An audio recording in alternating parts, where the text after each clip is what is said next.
Hello विद्यार्थी मित्रांनो, मी अमोल बोंद्रे आणि आपलं बोंद्रे स्टडी मध्ये स्वागत आहे. विशेष म्हणजे आज आपण वर्ग 9चं सुरू करतोय जॉमेट्री. जॉमेट्री हा पार्ट जो आहे आपल्याला तो अतिशय महत्त्वाचा पार्ट आहे. याच्यामध्ये तुम्हाला बुक्सची खूप गरज आहे आणि तुमचं जे 9चं पहिलं चॅप्टर जे आहे ते पहिल्या चॅप्टरचं नाव आहे बेसिक कन्सेप्ट इन जॉमेट्री. आता बेसिक कन्सेप्ट म्हणजे कोणते की तुम्ही जे वर्ग 5 ते 8 पर्यंत जे शिकलेले ते सगळे तुमचे बेसिक कन्सेप्ट होते. आणि बेसिक कन्सेप्ट मध्ये प्रॉपर्टीज जे आहेत, जर काही विद्यार्थ्यांना माहित असेल की प्रॉपर्टीज प्रत्येक डायग्रामला प्रॉपर्टी असतेच. आणि विशेष म्हणजे आता मी डायग्रामचं नाव काढलं म्हणून विशेष म्हणजे काय की तुम्हाला जे काही एक्झाम्पल सॉल्व्ह करायचे आहे त्यासाठी जॉमेट्री म्हणजे डायग्राम्स वापरणे आवश्यक आहे. जे तुम्हाला नोट लिहायची ती सगळी कशावर लिहायची, डायग्रामवर लिहायची. तर चला सुरू करूया आजचा पॉइंट. आणि विशेष म्हणजे वर्ग 9चं जॉमेट्री, हे वर्ग 9वी जॉमेट्री खूप इम्पॉर्टंट पार्ट आहे भविष्यातील वर्ग 10वी आणि पुढच्यासाठी. ओके, चला सुरू करूया आजचं टॉपिक.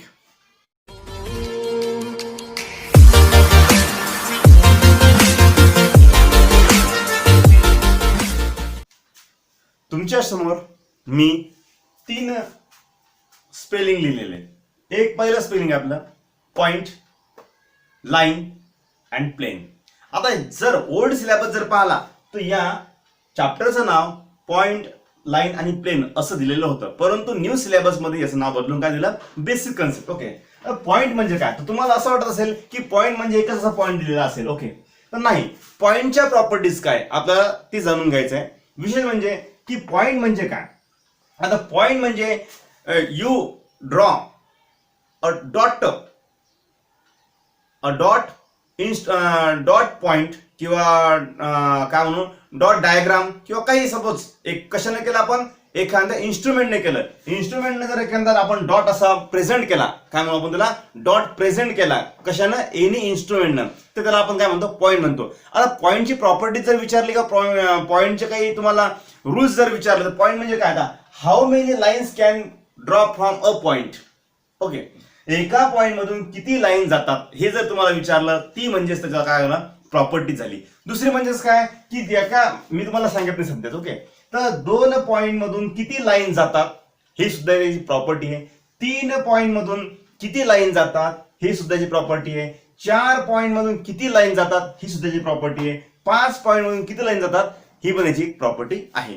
अशा प्रकारे पॉइंट बद्दल आपण माहिती जी आहे मागील काही व्हिडिओमध्ये काही कन्सेप्ट मध्ये घेतलेली आहे, पूर्ण डीपच्या डीप मध्ये तुम्हाला मी सांगितलेलं. ओके, तरी पहा की पॉइंट म्हणजे या पॉइंट जर असेल 1 पॉइंट, मी थोडं रिपीट करतो, पॉइंट असेल तर पॉइंट मधून किती लाईन जातील, how many line passing through a point.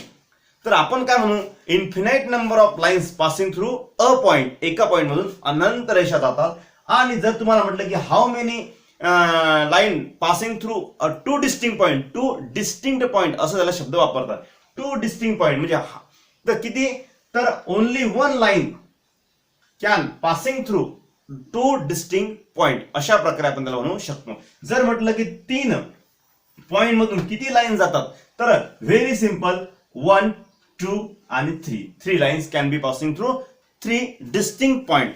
आता डिस्टिंक्ट पॉइंट म्हणण्याचा असं शब्द आहे आपला की ह्या ज्या 3 पॉइंट आहेत हे वेगवेगळे. जर तुम्हाला म्हटलं की हे 3 पॉइंट जर एकाच रेषेत असतील म्हणजे त्याला कोलिनियर पॉइंट्स असं म्हणतात. आणि त्याच्यामधून काय जाणार आहे, only 1 line can passing through 3 collinear points.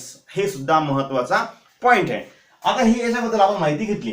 आता लाईन, आता लाईन्स ज्या असतात, लाईन मध्ये ही प्रकार आहेत, लाईनचे प्रकार, पुन्हा प्लेन, याबद्दल सगळे बेसिक जे कन्सेप्ट होते ते आपण मागील काही व्हिडिओमध्ये तुम्हाला सांगितले.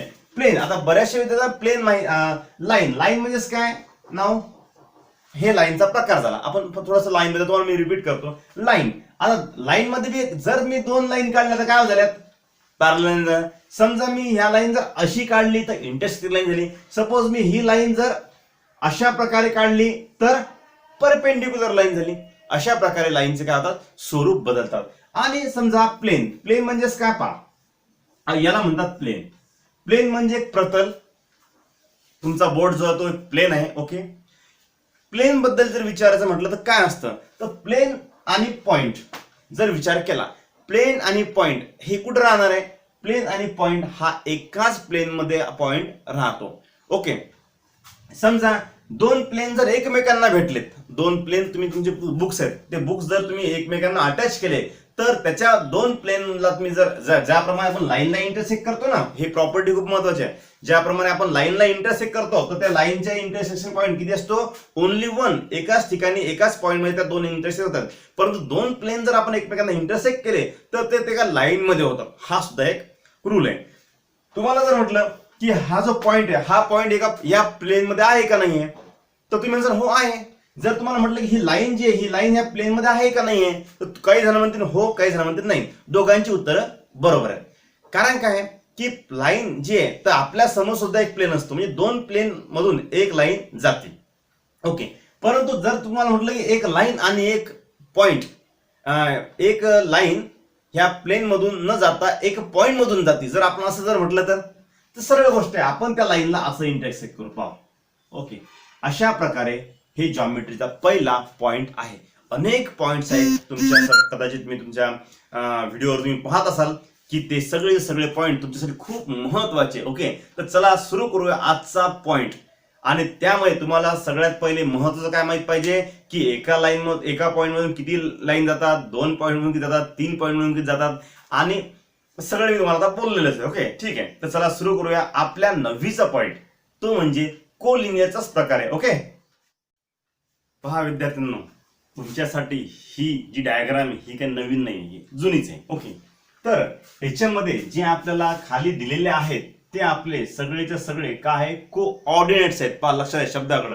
आणि जे तुम्हाला वर दिलेले 0 व ABCD, हे ABCD जे ते पॉइंट आहेत. म्हणजे आपण ज्या विषयांना लिहितो तर सपोज मी जर विचारलं ए चा जो कोऑर्डिनेट आहे म्हणजे निर्देशक आहे, कोऑर्डिनेट ए चा कोऑर्डिनेट काय तर 1 आहे. समजा विचारलं डी चा कोऑर्डिनेट काय तर 4 आहे. ओके. अशा प्रकारे आहे. आता तुम्हाला जर मी म्हटलं की ए आणि डी मधलं अंतर किती आहे, तर ए आणि डी मधलं अंतर तुम्ही काय करसाल, तुमच्या समोर डायग्राम दिलेली, तुम्ही काय म्हणसाल, हा एक पार्ट झाला, हा दोन पार्ट झाला, हा तीन पार्ट झाला. म्हणून तुम्ही एडी मधलं अंतर जे आहे तुम्ही असं लिहिसाल की 3 युनिट आहे. काय 3 युनिट आहे, तुम्ही असं लिहिसाल. 3 युनिट आहे. मग एडी कोण आहे, आता हा सगळ्यात महत्त्वाचा प्रश्न आहे. म्हणून जॉमेट्री मध्ये लिहायला खूप महत्व आहे. तुम्ही याला लेंथ ऑफ एडी लिहू शकता. म्हणजे पहा, लेंथ ऑफ एडी, तुम्ही फक्त एडी लिहू शकत नाही, तुम्ही त्याला लेंथ ऑफ एडी, किंवा मग सगळ्यात महत्त्वाचं जे आहे ते distance of AD. Distance of AD लिहित असताना पहा, डी काढला, ब्रॅकेट काढलं, आणि ए आणि डी च्या मध्ये काय केलं, कॉमा दिला मी. हे महत्वाचं आहे. पहा, हे जे लिहायचे हे दोन प्रकार लिहायचे. कसं की लेंथ ऑफ एडी किंवा मग डिस्टन्स ऑफ एडी. आणि त्याचे पार्ट किती आहेत, 3 पार्ट्स आहेत. म्हणून किती झाले, 3 युनिट झाले. हे आपल्याला समोर आपल्याकडे डायग्राम दिलेले असताना कसं लिहायचं आणि डायग्राम दिलेली नसताना कसं लिहायचं आपण नेक्स्ट क्वेश्चन मध्ये घेणार आहे. तर आता आपण पहिले हे पाहूया, हे लिहायचं कसं. पहा, हे आपण काय करणार याच्यामध्ये विचार जर केला आपण तर आपल्यामध्ये इथे मी तुम्हाला बीई सांगितलं, बीई. आता बी आणि ई, पहा बी आणि ई. आता हा बी आहे आणि ई आहे, तर किती पार्ट झाले, 1 2 3. तर किती पार्ट झाले, 3 युनिट. उत्तर काय येणार आहे, 3 युनिट किंवा 3 सेंटीमीटर किंवा जे तुम्हाला युनिट दिले असेल ते. ओके. आता इथे जे आणि ए. आता जे आणि ए जर म्हटलं आपण तर पहा जे ए. ओके. किती, 1 पार्ट 2 पार्ट 3 पार्ट म्हणजे 3 युनिट. ओके. नंतर तुम्ही जर विचार केला पीसी, पी अँड सी. हा, चला पार्ट तुम्ही पाडा, तुमच्या समोर आहे. पीसी 1 2 3 4 5 6 आणि 7, मग किती झालं, 7 युनिट. ओके. आता तुम्ही जर विचार केला की एच जे एच, आता पहा जे एच जर विचार केला तर पॉइंट किती आला, फक्त 1 युनिट आला. आता काही विद्यार्थी म्हणतील का सर हे तर निगेटिव्ह मध्ये पण त्याचा पार्ट किती सेंटीमीटर, किती अंतर झालं दोघांमध्ये, 1 सेंटीमीटरचं अंतर किंवा 1 युनिटचं अंतर आहे. Okay.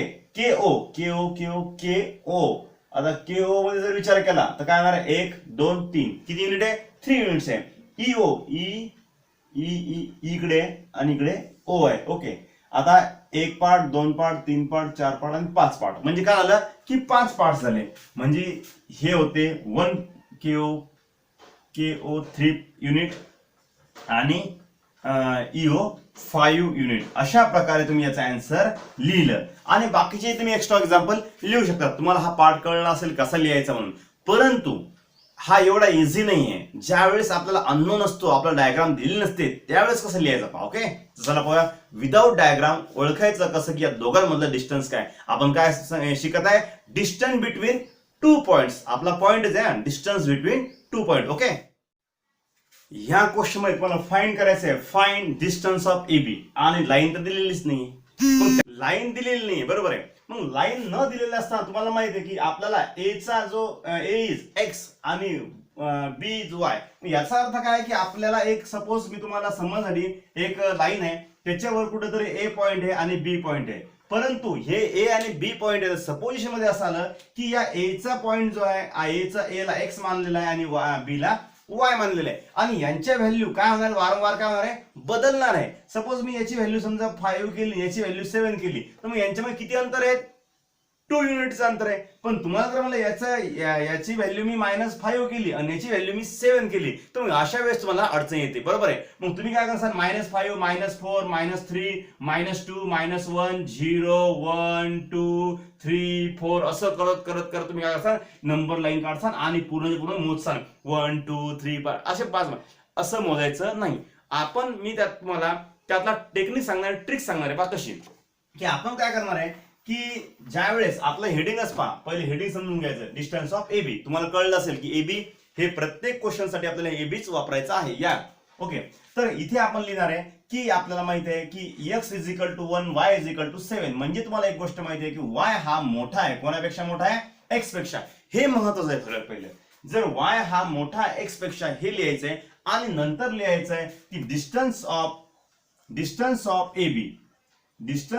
AB is equal to y minus x. आता y मायनस एक्स का म्हटलं मी याला, कारण काय की y मोठा आहे. मग y ची व्हॅल्यू किती आहे, 7 मायनस x ची व्हॅल्यू 1. म्हणजेच तुमचा आन्सर आलं 6, डिस्टन्स ऑफ AB. ओके, अशा प्रकारे तुमचा आन्सर आलं. ओके, आणि काही पुस्तकांमध्ये वेगळं दिलेले, काही पुस्तकांमध्ये एकच फॉर्म्युला दिलेले, distance of AB is equal to mod of x minus y असं दिलेलं आहे. आपण सरळ मध्ये शिकलो मॉड काय असतो. ओके, आणि x काय, x 1 आणि y -7 is equal to -6 is equal to answer 6.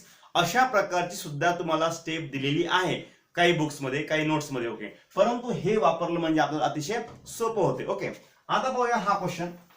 या क्वेश्चन मध्ये कोण मोठा आहे, या क्वेश्चन मध्ये विचार केला तर 6 मोठे आणि y -2 लहान आहे. म्हणजे आपण असं म्हणू की x is greater than y. म्हणजेच काय, डिस्टन्स ऑफ AB. या उदाहरणामध्ये AB कुठंच नाही, पण आपल्याला लिहावं लागणार आहे. म्हणजे इथे फॉर्म्युला काय होणार आहे, x -y.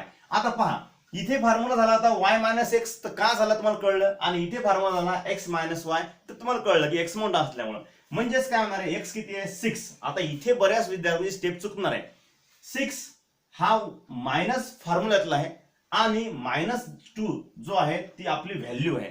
म्हणजे आपला आन्सर काय होणार आहे, 6 + 2 is equal to 8 unit. That is the distance of AB. अशा प्रकारे आपण याला लिहू शकतो. ओके, एनी प्रॉब्लेम समजलं सगळ्यांना. हा, तुमचं चुकण्याची गॅरंटी इथे आहे. जिथे मी तुम्हाला वारंवार सांगतो, बरेचसे विद्यार्थी फक्त व्हिडिओ पाहतात आणि समजलं म्हणतात. अहो, होऊच शकत नाही वर्क केल्याशिवाय. ओके, त्यासाठी आपल्याला स्वतःला प्रिपरेशन करणं आवश्यक आहे, नुसते व्हिडिओ पण होणार नाही. ओके, तर चला आता नेक्स्ट एखादं एक्झाम्पल आपण घेणार आहे की एक एक्झाम्पल घेतो.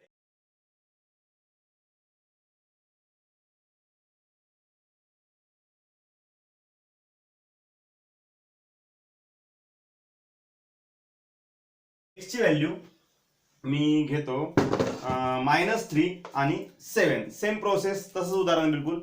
-3 7 -3 आणि 7. आता तुम्ही जर इथे विचार केला तर आपल्याला काय होणार आहे की -3 म्हणजे इथं कोण झाला मोठा, y मोठा झाला आणि x काय झाला, लहान झाला. म्हणजे फॉर्म्युला काय होणार आहे आपला, y - x. y किती आहे, 7 -3.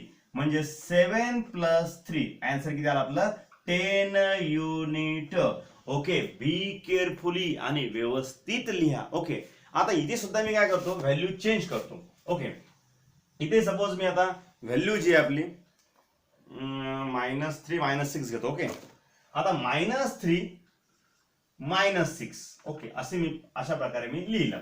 आता -3 -6 लिहिल्यानंतर आता बऱ्याचशा विद्यार्थ्यांना कधी कधी कन्फ्युजन आहे की कोणता मोठा आणि कोणता लहान, काही विद्यार्थ्यांना नाही अजून पण कळत. ओके, जो निगेटिव्ह मध्ये जो लहान असतो तो मोठा असतो पहा, आणि निगेटिव्ह मध्ये जो मोठा असतो तो लहान असतो. म्हणजे याचा अर्थ एक्स काय झाला, मोठा झाला वाय पेक्षा. म्हणजेच काय, डिस्टन्स ऑफ ए बी हा एक्स मायनस वाय, हा एक्स किती आहे -3 आणि वाय किती आहे -6 इज इक्वल टू -3 + 6, म्हणजे आपल्या आन्सरला 3 युनिट.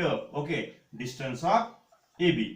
आता काही विद्यार्थ्यांचं आन्सर कधी कधी जर निगेटिव्ह आलं, काही विद्यार्थ्यांचं आन्सर जर निगेटिव्ह आलं, तुमच्या स्टेप चुकणार इथेच आहे, मी वारंवार सांगतो.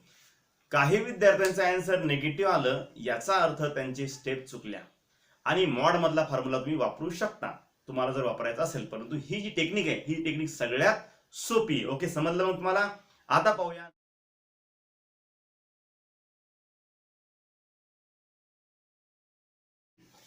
आता जो पॉइंट आहे तो कोलिनियर. तुमच्यासमोर मी लिहिलेलं आहे की फ्रॉम द गिवन इन्फॉर्मेशन, मी तुम्हाला इन्फॉर्मेशन देणार आहे, त्याच्यावरून तुम्हाला इंडिकेट करायचं आहे ही the points are collinear or not. आता कोलिनियर म्हणजे काय पहा, समजा आहे 2 पॉइंट आहेत आणि 2 पॉइंट जो आहे आणि तिसरा जो पॉइंट आहे तो जर एका रेषेत असेल तर त्याला आपण कोलिनियर असं म्हणतो. ओके, आणि समजा हे 2 पॉइंट आहेत आणि यांच्या मधात हा पॉइंट नाहीये, सपोज ए बी आणि सी, इथे पॉइंट नाही. मग यांना जे म्हणतात, हे असा जर नसेल, असा जर असेल तर मग याला नॉन कोलिनियर पॉइंट पहा. कोलिनियर अँड नॉन कोलिनियर हे 2 गोष्टी आहेत. आता कोलिनियर कसं ओळखायचं, तर कोलिनियर म्हणजे काय आहे की सपोज मी तुम्हाला असं म्हटलं, सपोज मी ए बी आणि सी असे 3 पॉइंट लिहिले, तुम्हाला म्हटलं की ए बी 4 आहे, बी सी 7 आहे, आणि तुम्हाला म्हटलं की ए सी हा जो आहे 10 आहे. मग तुम्ही ए बी किती आहे 4, बी सी किती आहे 7, मग 4 + 7 किती होतील 11, आणि मी काय म्हणतो ए सी किती आहे 10, मग होणार का नाही. मग याला म्हणू आपण नॉन कोलिनियर. ओके, बट जर मी तुम्हाला असं म्हटलं की AC = 11, झाला का नाही बॅलन्स, म्हणजेच काय म्हणू आपण त्याला collinear. ABC are collinear point. आता कोलिनियर लिहितात कसं इंडिकेट करतात पहा. समजा हे तुम्हाला जर कोलिनियर जर इंडिकेट करायचं असेल तर तुम्ही अशा प्रकारे करायचं, ए एक छोटी रेष मारायची, बी आणि छोटी रेष, म्हणजे काय झालं की हे झाले कोलिनियर. तुम्हाला जर असं वाटलं किंवा तुम्ही असं लिहिलं PRQ, तुम्ही या पॉइंट कोणते आहेत, PQR पॉइंट आहेत. बोलताना कसं बोलावं PQR आर कोलिनियर, परंतु नाही, असं नाहीये. हा P आणि हा Q या दोघांच्या दरम्यान R आहे, त्याला म्हणतात PRQ. नाही तर मग काय कसं, हे जर आपण असं लिहिलं PQR तर मग काय होणार आहे, हा जो R आहे हा R मधात, हा Q मधात येणार आणि R बाजूला येणार, म्हणजे तुम्ही याला PQR पॉइंट म्हणसाल. तुम्हाला जर म्हटलं की XAZ जर म्हटलं याचा अर्थ काय झाला, X आणि Z च्या दरम्यान कोणता पॉइंट आहे, A पॉइंट आहे.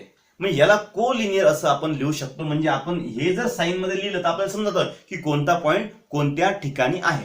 तुम्हाला जर सपोज असं म्हटलं की AB = 7, BC = 3 मीन्स आपला, तर AC = 10 असं जर मी म्हटलं तुम्हाला, तर काय होऊन जाईल की आपल्याला इंडिकेट होऊन जाईल की बाबा AC हा सगळ्यात मोठा आहे, म्हणजे AC अशा प्रकारचा आहे, बरोबर आहे. AC आणि A पासून B किती अंतरावर आहे, 7 अंतरावर आहे. B पासून C किती अंतरावर आहे, 3 अंतरावर आहे. म्हणजेच एकूण किती झाले, 7 + 3 = 10. Yes, collinear. पण त्याच मध्ये जर समजा मी जर तुम्हाला असं म्हटलं, याला आपण डायरेक्टली कसं लिहू शकतो पहा, A नंतर B आला, B नंतर C आला, म्हणजे आपण काय म्हणू ABCR कोलिनियर. आता बाकीची जी माहिती आहे ती आपण तुमच्या पुस्तकात दिलेलीच आहे आणि तुम्हाला मी आता उदाहरणाद्वारे सुद्धा सांगतो. ओके, चला पहा. आता तुमच्या समोर मी 2 क्वेश्चन दिलेले आहेत. आता पाहूया याच्यामध्ये कोणता कोलिनियर आहे आणि कोणता नॉन कोलिनियर आहे. तर सर्वात पहिले तुम्हाला याच्यामध्ये जसं आपण थेरम ऑफ पायथागोरस शिकलो होतो क्लास 7 मध्ये 8 मध्ये, त्याच रूल आपल्याला लावायचा आहे. याच्यामध्ये सगळ्यात जो बिगेस्ट आहे हा कोण आहे, डिस्टन्स ऑफ कोण आहे, डिस्टन्स ऑफ PQ. ओके, हा बिगेस्ट आहे.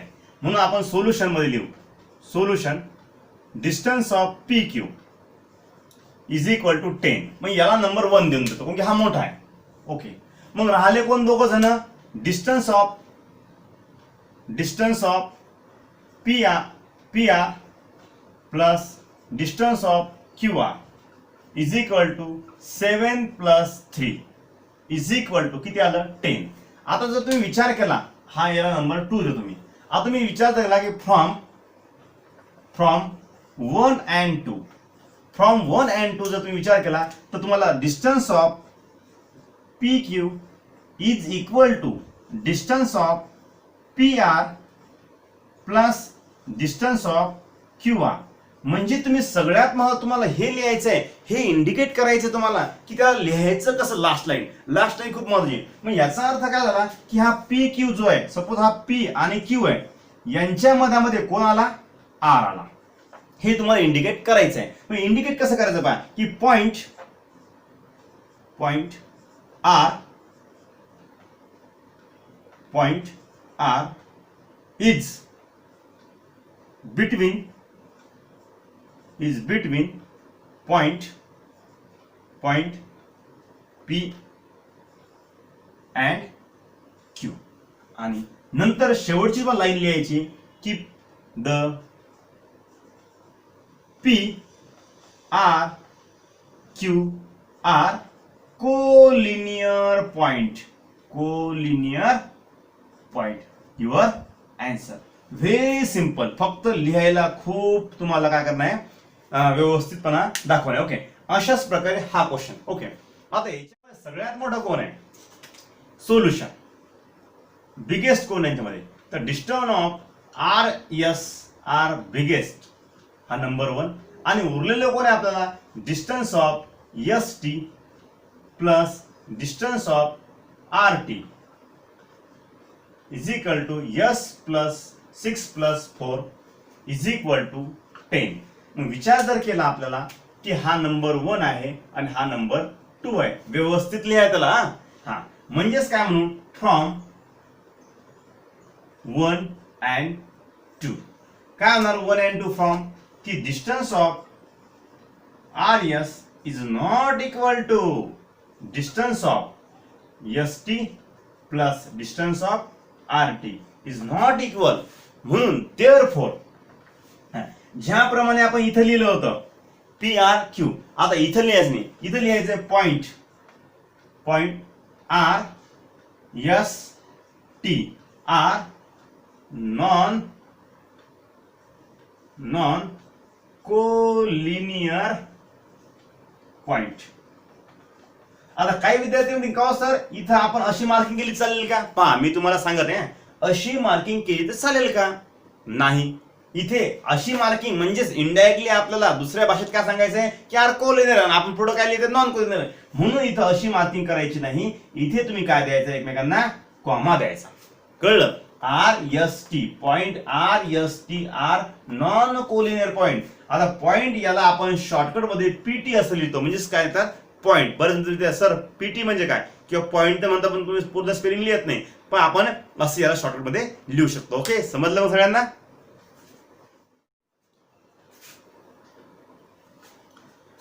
हा जो क्वेश्चन आहे या क्वेश्चनकडे तुम्ही व्यवस्थित लक्ष द्या. ओके, आता मी काय तुम्हाला माहिती आहे, सगळ्यात पहिले काय लिहिणार आहे, distance of solution. Distance of सगळ्यात मोठा कोण आहे, X Y is equal to 15. नंतर उरलेलं कोण, distance of Y Z plus distance of X Z is equal to 7 + 8 means की झाले 15. म्हणजे तुम्ही जर विचार केला की हा झाला नंबर 1 आणि हा झाला नंबर 2, म्हणजे फ्रॉम 1 and 2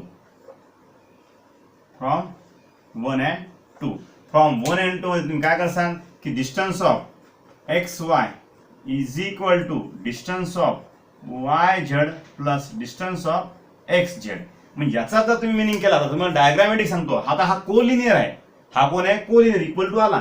अशा वेळेस तुम्हाला काही अडचण नाही येणार, पण अशा वेळेस अडचण येणार की तुम्हाला डायग्राम काढून पाहिजे. हा एक्स आहे पहिल्या डोक्यावर आणि शेवट डोक्यावर वाय, आणि यांच्या मदत कोण आहे, झेड. म्हणजे हा काय होणार, एक्स झेड वाय. अशा प्रकारे आपल्याला लिहायचंय. असं लिहिलं हे खूप महत्वाचं आहे, वारंवार सांगत आहे. कारण काय की जसं आपण पुढे जाणार तर तुमचं कन्फ्युजन वाढणार आहे. ओके, हा, तर म्हणजे मी काय लिहिणार आहे की पॉइंट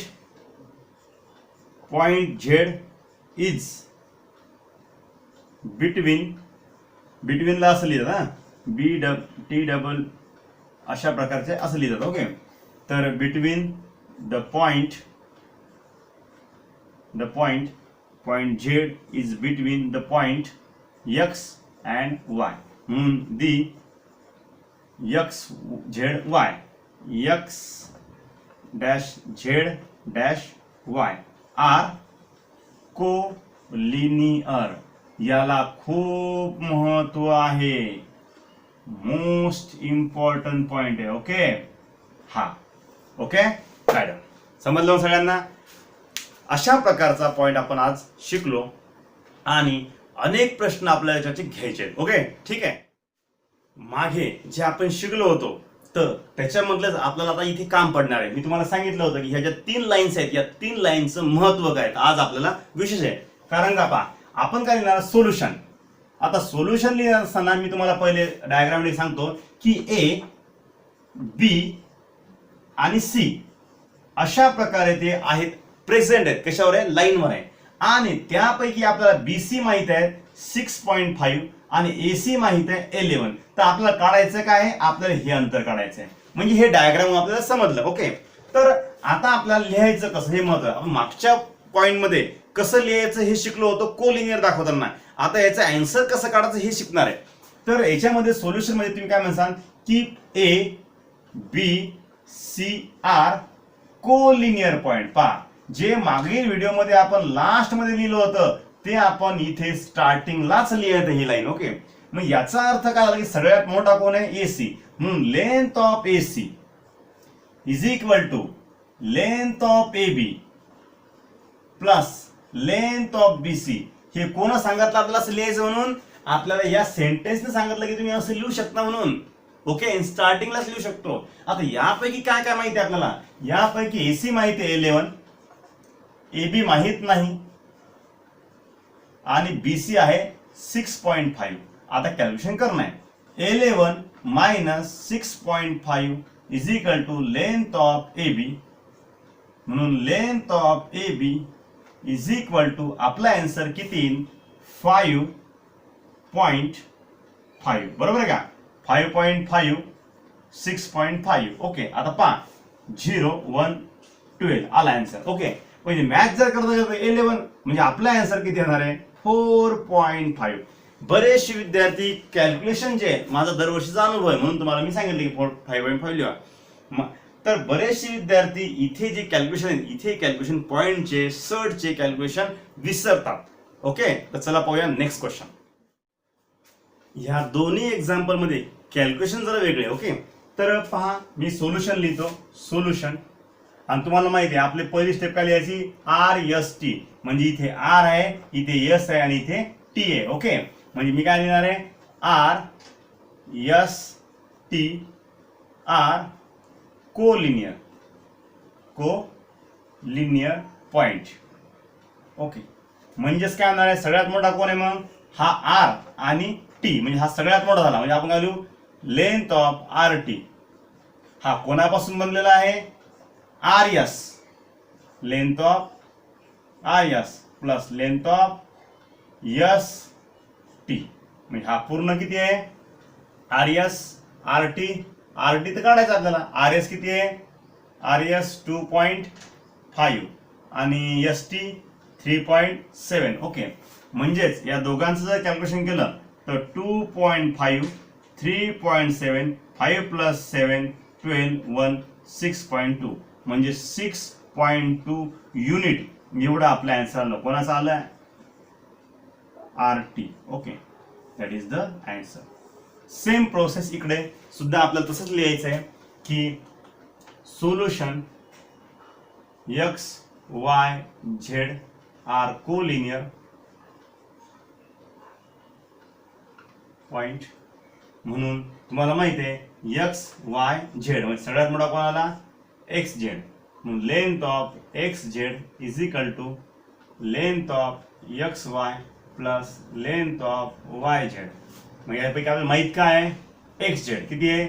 3√7 हा √7 plus length of Y Z. आता बऱ्याचशा विद्यार्थ्यांना कॅल्क्युलेशन येत नाही की आपल्याला वाय झेड काढायचं म्हणून वाय झेड इकडेच राहणार आहे. लेंथ ऑफ वाय झेड इकडे आला 3√7 हा इकडे येईल -√7 means length of Y Z is equal to 2√7 your answer. आणि इथे तुम्ही युनिट लिहायला विसरू नका, युनिट. ओके, एनी प्रॉब्लेम समजलं मग? अशा प्रकारे आपण कोलिनियरचा हा जो पार्ट आहे हा पार्ट आता काय पूर्ण केला. ते लिहायचं सुद्धा कसं, अजून याच्यातले काही 1-2 पार्ट आहे आता आपण घेणारच आहे. ओके.